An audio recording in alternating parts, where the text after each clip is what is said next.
Ayo, mahina yung tuhod niya. Problema ko is yung panghihina na ng mga binti ko, paa ko, mga Okay. muscle ko, itong ko neto. Tapos nahirapan na ako maglakad sa part ng balakang ko neto, medyo masakit. Ganun. Alin dyan? Alin namamanid? Itong, Buong paa? oo. Saan po dyan? Yung, ito, ano, yung buong balikat na yan? Ito. Ito.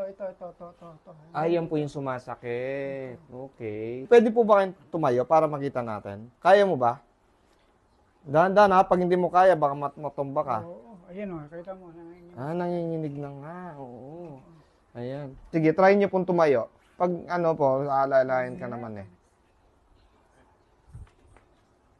Ayo, mahina yung tuhod niya. Oo. So, hindi kayo maka-step, no?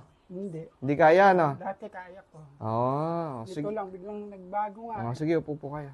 At titingnan natin sa detection ng ating eye doc, okay?